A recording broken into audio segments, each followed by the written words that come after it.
My name is Barbara Clifford, B-A-R-B-A-R-A, Clifford, C-L-I-F-F-O-R-D. I am a member of the Executive Council of Breathe Easy, Susquehanna County, BEST, and I am reading the following comments on behalf of BEST.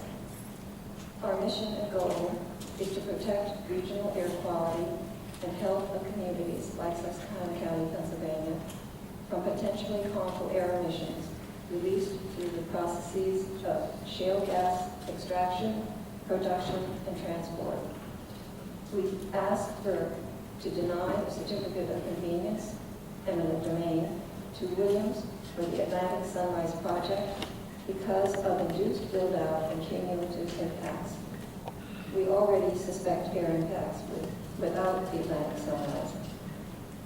As the Atlantic Sunrise Project would absolutely induce development in our county and absolutely worsen our air quality, again, we ask FERC to deny this project for this and the following reasons. We are alarmed that FERC has been ignoring upstream impacts on communities like ours, which are very significant. We ask FERC to require Williams to do a comprehensive air study from upstream to midstream to characterize the air pollution during drilling, fracking, flaring, green completions, pipeline fugitive emissions, and dehydrators and compressors. We ask that fugitive emissions be part of this study and that the Procaro surveyor be employed. We also ask for an independent team of researchers representing all stakeholders to conduct this comprehensive air study and to also evaluate cumulative public health impacts. We ask that continuous emissions monitoring systems be employed in this study at all natural gas sites, and for the data to be totally transparent for public review. We recommend that Dr. Michael McCauley, Department Chair of West Virginia University School of Public Health, Dr. Robert Jackson, Duke University, Dr. Theo Colborn, endocrinologist, Dr. Marilyn Hullworth, University of Pennsylvania Center for Excellence in Environmental Toxicology, and Dr. David Brown of the Southwest Environmental Health Project be consulted on and participate in designing and implementing this comprehensive air and public health study. Thank you.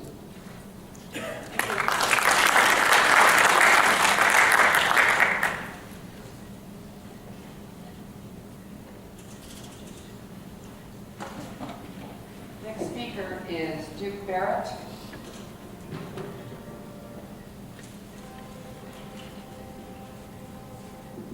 Good evening. My name is Duke Barrett, B-A-R-R-E-T-T, and I'm from Dallas, Pennsylvania. I got involved with the issue when a young surveyor let it slip that they were going to put a compressor station next to the Dallas schools where the Transco passes by.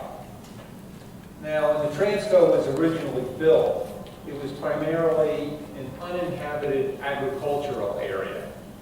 Over the preceding years from the mid-50s, it's now become largely a residential area.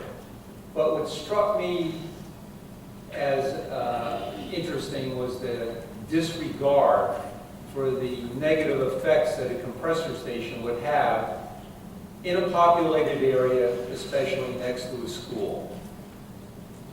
The interesting thing about this project is that it's new. They're not coming into an agricultural area. They're coming into a densely populated areas in places.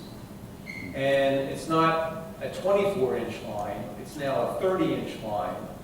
And the hazard radius now goes from about 300 feet to 500 feet, where if there was any problem or compromise of the system, that would be a blast radius that would engulf the areas on either side. And at a township meeting, I asked the Williams people, in our area, coming down through Luzerne, through Lehman, in that hazard width, approximately how many occupied dwellings did that include? No answer. We don't know. Previously, when they built the gathering line that came through the area, I asked the same question, and they said, well, we're going to use thicker metal in the pipeline. Those smart folks at NASA who put a man on the moon on time and under budget used to have redundant failure systems. These pipelines that are coming in do not have that luxury. They put them in and hope that they work. And as far as the public convenience, we see the first gathering line come down, and now this is an interstate line. And the interstate line doesn't need zoning. All it needs is a Federal Energy Commission eminent domain right-of-way as the court of last result. We're all going to be nice until push comes to shove, and then we're just going to put up what we have to do. And for it to be a public convenience, it would be if the gas was going to stay local, if the majority of the gas would stay in Pennsylvania, and if none of the gas would leave the country. That is a public inconvenience.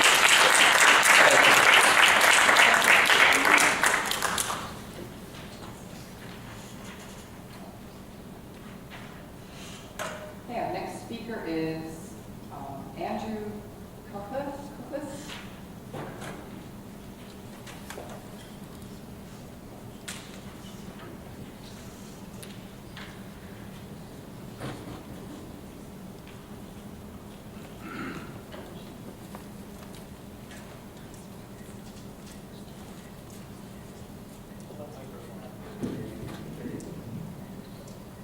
My name is Andrew Cookless, K-U-K-L-I-S.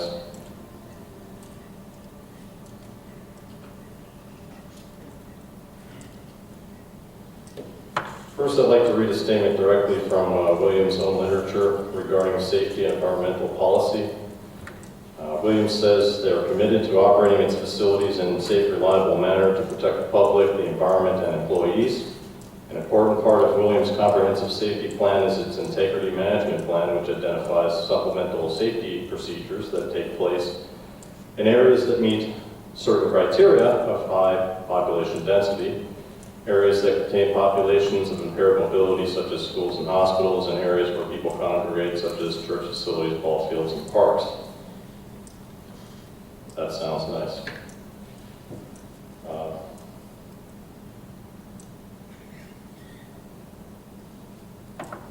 Following is a not all-inclusive list of safety and environmental issues as a result of Williams Transco operations and interests in this country.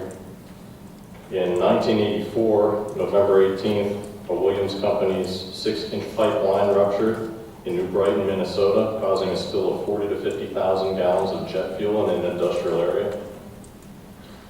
In 1986, July 8th, a Williams Company's petroleum products pipeline ruptured in Mounds View, Minnesota.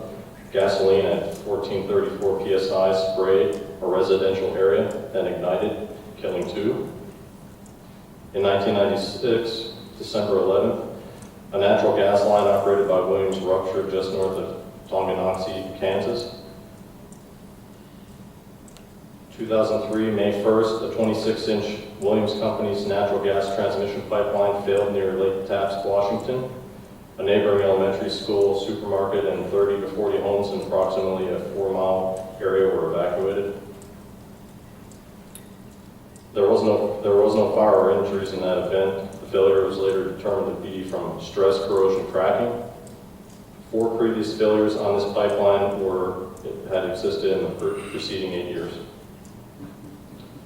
2003, December 13th, another section of the same Williams Company's gas transmission pipeline that failed on May 1st failed in Lewis County, Washington. Gas flowed for 3 hours before being shut off. Gas pressure had already been reduced to 20% on this pipeline after the May 1st explosion. External corrosion and stress corrosion cracking were seen in this failed area. In fourth quarter 2003, they were fined $20 million in a federal investigation for allegedly reporting false data to manipulate the California natural gas market. In 2008, a natural gas explosion occurred in Appomattox, Virginia. 2 homes were destroyed, damage to approximately 100 other houses, and multiple injuries were a result. Pipeline split just below the maximum allowable operating pressure.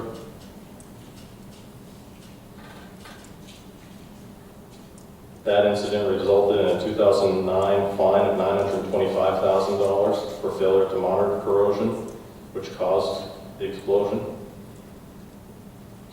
In 2011, Williams was fined $23,000 by the PHMSA for failure to conduct its own annual inspections of compressor stations.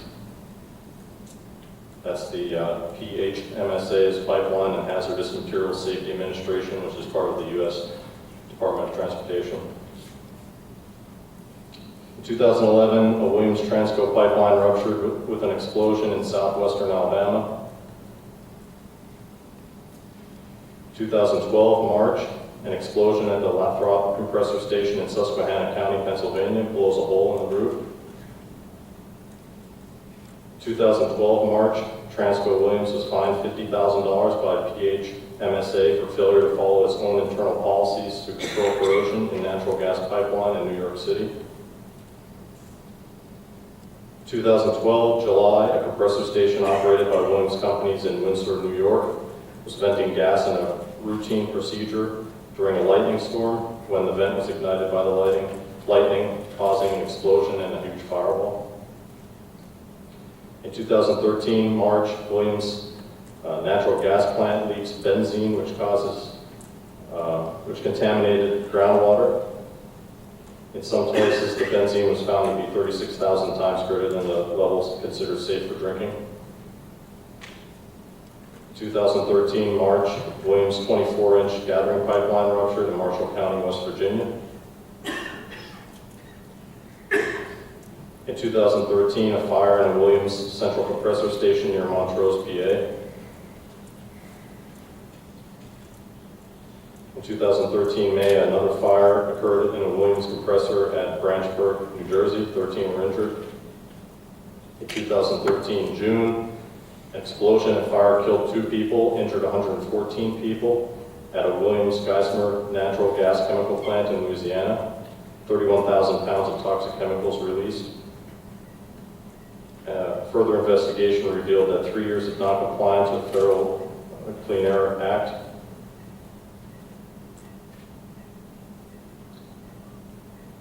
In 2013, December, Williams Partners were fined $99,000 by OSHA for the Geismar Olefins disaster. In 2014, January, there was a fire at the Windsor, New York compressor station, the second in less than 2 years. In 2014, March, there was a fire and explosion at a Williams LNG facility in Plymouth, Washington. In 2014, April, there was an explosion and a fire in a pipeline supplying a Williams-owned facility in Moundsville, West Virginia. In 2014, April, in Opal, Wyoming, there was an explosion and a fire at a natural gas processing facility and major national pipeline hub. The entire town was evacuated. I'd like to state that the preceding was not an all-inclusive list of the safety and environmental issues as a result of Williams Transco operations and interests. Despite the various serious violations of internal safety standards and federal law, Williams Transco continues to cause environmental, safety, financial, and socioeconomic damage in areas where it currently operates. Using these past specific examples, the probability of future violations is inevitable. Other industries are heavily regulated, and just a small fraction of the incidences that I previously described could result in the loss of licenses and permission to operate. If permission is granted for the Atlantic Sunrise project, FERC should consider pre-planning for all potential resulting issues, such as water damage, air damage, and safety concerns. Serious consideration needs to be given by FERC to this laundry list of negative safety and environmental impacts of Williams Transco's current operations. When the proposed Atlantic Sunrise project applications are formally filed, please strongly consider denying approval. Thank you. Thank you.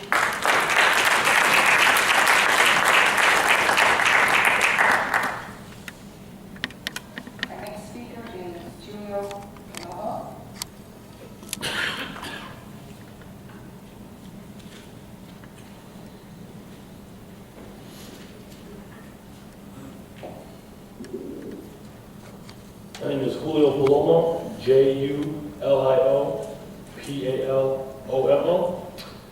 I represent the Labor International Union of North America. I am here to express my support for the Atlantic Sunrise Pipeline project filed by Williams. The proposed Atlantic Sunrise project will serve as the additional delivery line for the increased regional production of natural gas. Assuming the project is approved, Williams will be able to help meet the growing demand for natural gas along the Mid-Atlantic and Southeast states.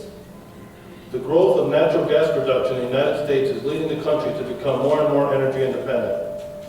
Companies like Williams need to be able to move gas through pipelines and facilities such as those proposed in the Atlantic Sunrise project. These facilities have many systems in place to make them safe, including monitoring 24 hours a day, 365 days a year, with backup redundant monitoring. I believe the pipeline can be constructed with little environmental impacts and operated safely once in service. I also support the use of natural gas as a cleaner burning fuel source. The United States needs to continue developing natural gas resources in order to provide heat to residences and businesses and to provide natural gas for commercial use and transportation use. The Atlantic Sunrise project will deliver enough gas to heat approximately 7 million homes per day or serve the needs of the large electric generating plants. I urge FERC to rule in favor of the Atlantic Sunrise project. As a member of the Labor International Union of North America, I believe the project will help sustain highly skilled jobs for our members in Northeast Pennsylvania. Thank you.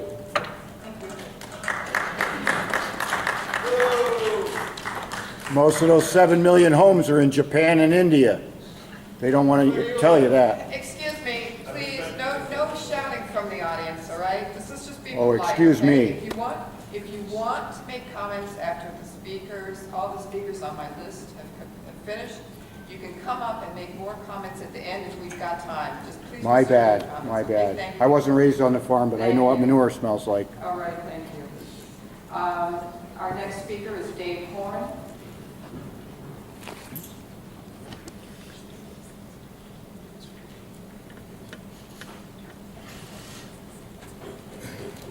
Hello, my name is Dave Horn, D-A-V-H-O-R-N, and I'm also with the Labor Union of North America. I speak in support of the Atlantic Sunrise Project, which is an expansion of the Williams Transcontinental Pipeline, which has been in service for over 50 years. By increasing the capacity of the Transcontinental Pipeline, Williams will increase the amount of natural gas reliably available to the Mid-Atlantic energy markets. Increasing the amount of natural gas delivered to these markets, along with the increased service reliability, will be a positive impact on the overall supply of clean burning natural gas for heating homes and producing electricity. FERC and the state of Pennsylvania need to continue to allow pipeline infrastructure and compressor facilities to be built in order to keep natural gas prices affordable. Furthermore, the economic benefits of the Atlantic Sunrise project will be significant, including expanded opportunities for skilled labor and local unions and other contractors as well. Williams consistently contracts with several Pennsylvania-based employees and employs union workers. Williams also realizes the quality of the work that we have here in Pennsylvania. So in closing, I support the Atlantic Sunrise project and request the Federal Energy Regulatory Commission allow Williams to proceed with the project, including the construction of the Central Penn Line and the 2 proposed compressor stations. Thank you for your time. Thank you. Next speaker is Tom Byron.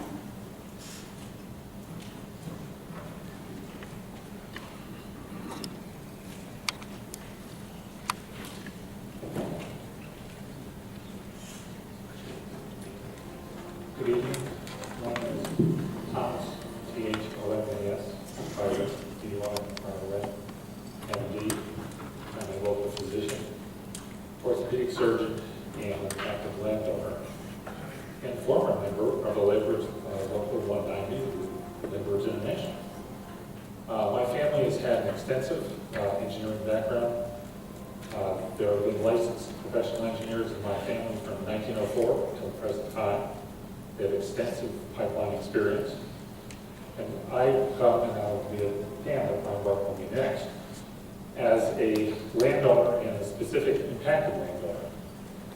I do laud all points of view that have been previously expressed, and they were cogently presented and accurately presented from all political viewpoints. Our point is that we own a 247-acre tract in Dallas Township. We purchased it in 1981, and we could have used it as a personal and private preserve, and we chose a distinctly different route. We have allowed public access to our property for a variety of activities, including cross-country running, soccer fields, lacrosse fields. We provide, within 4 weeks, there will be approximately 2,000 to 3,000 people on our property for a cross-country race. We will provide free parking.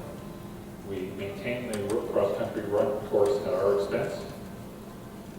The pipeline is going through the area of the cross-country run course. We bought our property to develop. We knew it had old growth forest. We knew it had wetlands. We knew it had seasonal streams. And we bought it for posterity. 3 months ago, we were approached by Williams agents who surprised us the fact that they are going to pass through bisect our property somewhere between 3,500 and 4,000 feet. And it won't be much of a problem. It will be much of a problem. With my family's extensive engineering experience, pipelines always have an impact. And pipelines that leak have a big impact. The construction of pipelines always have an impact. Hazardous waste pipelines have larger and wider right-of-ways than municipal water supplies and sewage treatment plant pipelines. Our concern, and we have spent a significant amount of time in the last 3 months learning about pipelines and learning about our personal impact of this pipeline. We have contacted Williams on many occasions, and we have a specific corporate agenda. There's a corporate speak to Williams, and they do not deviate from it. And the impacted landowners, of which there appear to be very few in this area, they've nicely positioned it so they impacted the smallest number of landowners, are deeply impacted. We feel there's a significant environmental impact to our property, and there's a significant social impact to this county. We have been unique landowners in allowing our property for public use, and extensive public use.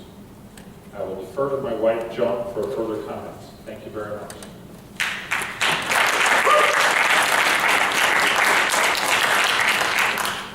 Hi, my name is Joan Byron, J-O-A-N, last name Byron, B-Y-R-O-N. I'll keep it brief. I appreciated everyone's comments this evening and agree with them completely. I would like to know how FERC can, in the infancy stages, grant a large company with billions of dollars approval for a pipeline in a matter of a few months when I, Joan Byron, tried to get a 20-foot by 50-foot pond drained legally so that my neighbors could ice skate. I did this legally through the Army Corps of Engineers and the DEP. It took me 2.5 years to get approval for a small pond, 20 feet by 50 feet, come and see it. I needed to have the dam repaired so we could ice skate in the neighborhood. I did not get approval in the infancy stages. I got approval 2.5 years later. I was told if I did it without approval, I would be fined $20,000 in 1986. I don't understand how a couple, Joan and Tom Byron, who bought a piece of property, a little piece of paradise for Dallas, Pennsylvania, to camp on, hike on, do yoga and meditate, play many sports. Young people from the entire Northeast have experienced this property. We had 26 colleges in our yard 2 years ago for the Mid-Atlantic College Championships. They all loved it. It will be destroyed. And I would like to know, FERC, how you can grant because apparently, as stated by Williams, the document will go in April of next year, and the pipeline will be completed in 2017. I think that's what the Williams Company stated, when it took me, and I'm repeating this again on purpose, 2.5 years to get permission for a teeny tiny pond to be drained. I guess that, yeah, that's it. Thank you.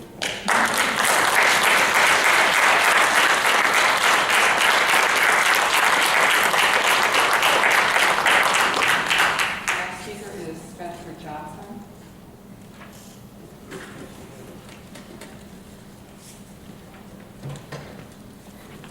That was going to be difficult.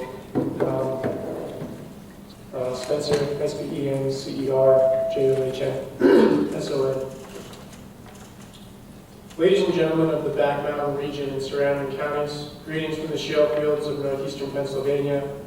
I'm proud to be here to support the concerns of Pennsylvanians who see nothing but problems from a gas industry who said they wanted to be good neighbors.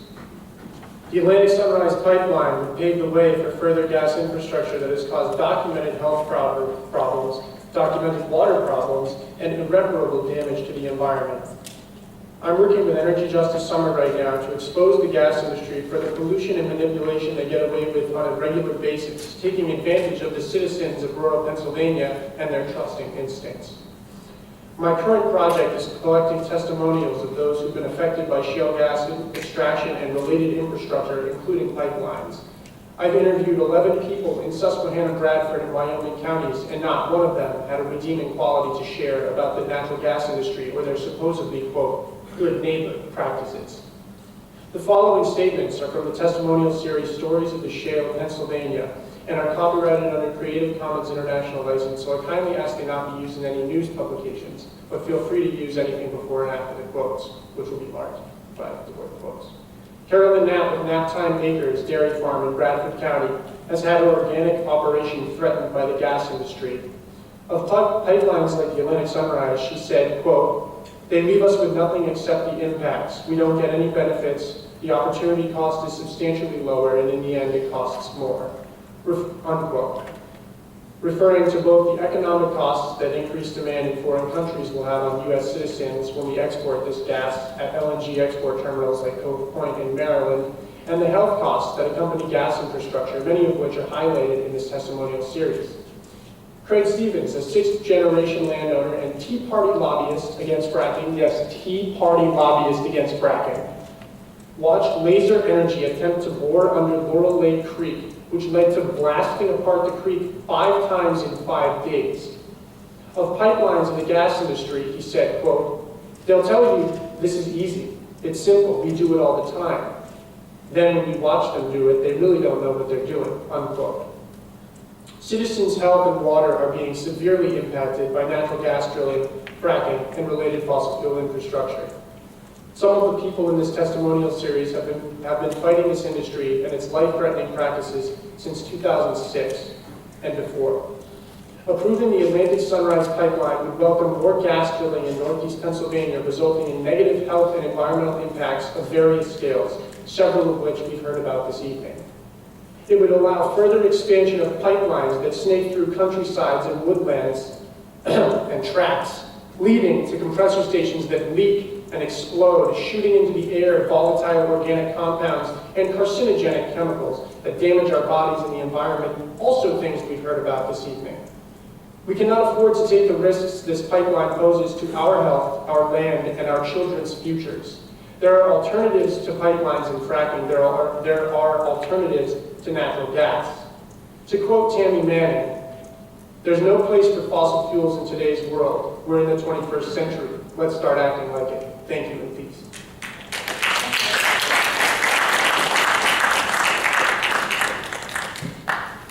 Our next speaker is David Paloka.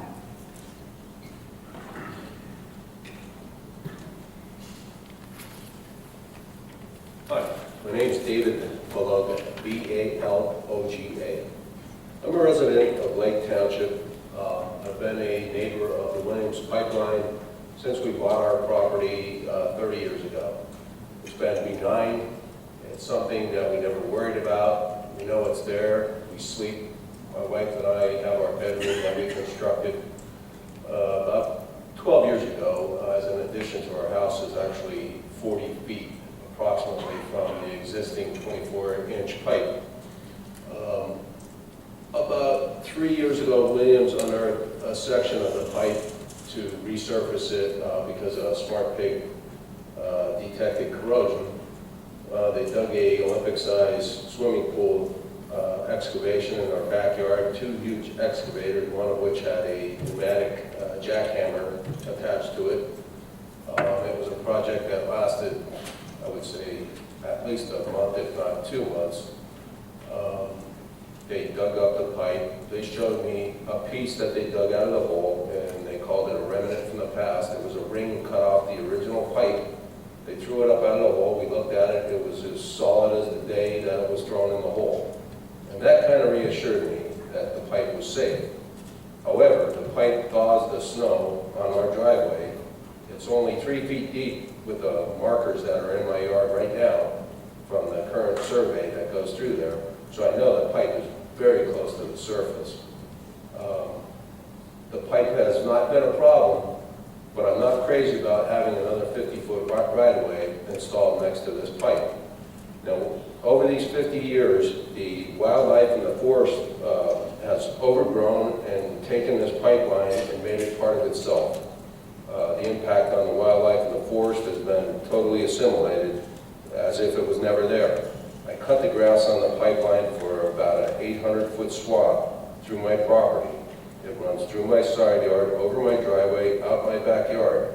This pipeline is like my yard. I cut it with a riding lawnmower. Now, if this pipeline is expanded along its proposed right-of-way, they propose to run right alongside. And Williams has said that they would work with me trying to divert around it so I didn't have another 50-foot swath. Already a 50-foot swath of my property is taken for posterity, and I can do nothing with it. I cut grass, I pay taxes, I have liability insurance on it, I fight trespassers with horseback, bicycles, ATVs, motorcycles, and snowmobiles. Other than that, I get nothing out of it. I don't mind the existing pipeline, but I'm not happy about hearing that this pipeline will run alongside it, create a 60-foot to 75-foot possibly new construction temporary easement, a 50-foot right-of-way added to the existing 50-foot. We're talking about a 4-lane highway with full shoulders running through my property, in the center of my property for posterity. My property is approximately 590 feet, 600 feet wide at both ends where this pipeline will run through.